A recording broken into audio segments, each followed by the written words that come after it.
Today we are going to learn how to work with a green screen and then do some nice edits in Premiere Pro and Adobe After Effects. So the first thing we need is a green screen.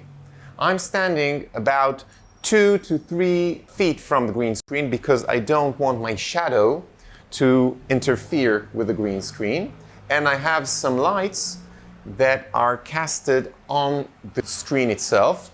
Preferably you should have some lights on yourself too, but I'm just using daylight for that. These are the lights that I'm using for the screen. They are CRI 90 plus grade. CRI stands for Color Rendering Index, and you could use either bulbs or LEDs, it's fine. I'm also filming in 4K, and this is very important because when I'm doing that, I can zoom in by 50% and not lose any image quality when I'm working on full HD projects. That's what we're doing now. I'm also using Connect Mic, and that is preferably the way to go. You don't want the camera sound to be too far from yourself. So, let's see how the green screen works. Oops! I wore a green shirt, so yeah, that was not something smart to do. So, please wait here just a second. And we're ready. Now, that's better. So now, let's check the green screen again. What the? That's better. So, as I said before, if I want to zoom in by 50%, like this, I'm not losing any image quality. And as you can see, in this case, it is very important because I don't want to have all the background that you've seen before. And now I think we are ready to do some fun in Adobe Premiere Pro and After Effects. Let's go. Okay, we're in Premiere Pro, and this is the final product that we are going to create.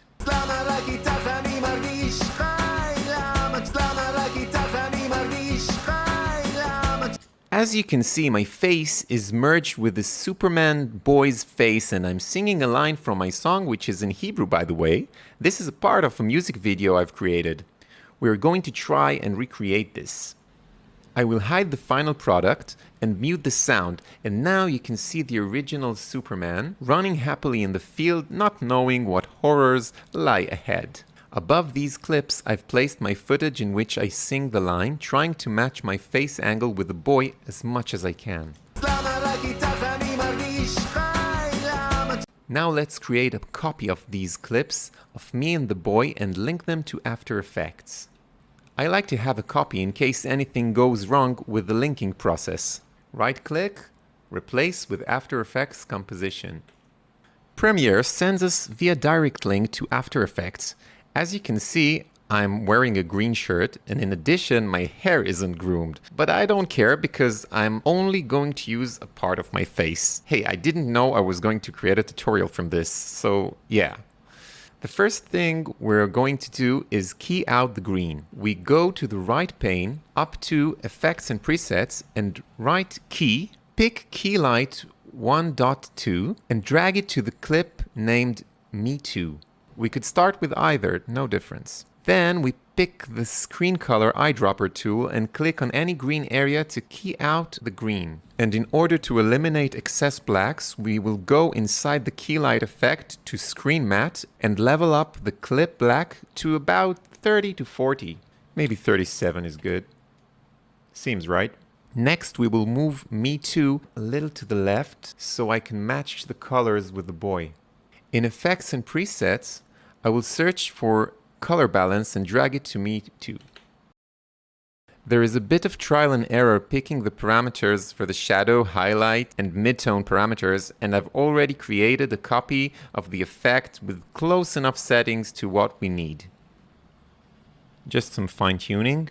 It doesn't have to be perfect because I'm only going to use parts of my face. Now we are going to copy both effects to Me 1. Next step, masking. I'm using the ellipse tool and dragging it to leave only my mouth and some beard. And now we need to scale, rotate, and feather using shortcuts S, R, and F consequently trying to really get the feel of merging my mouth with the boy's face. Seems quite good. Now that this is done well enough, we reach the coolest part, track motion. The idea is to force my mouth to match the boy's movement. In order to do that, I first create two null objects, which will be used to link between the boy's motion track and my face, for boy 1 and for boy 2. I'm going to layer new null object, and let's Ctrl Alt Shift Y for the second null object.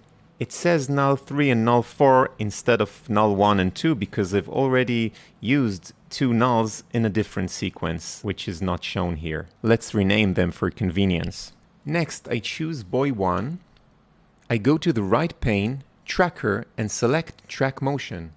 The inner square searches for a unique pattern while the outer square determines the size of the area to search.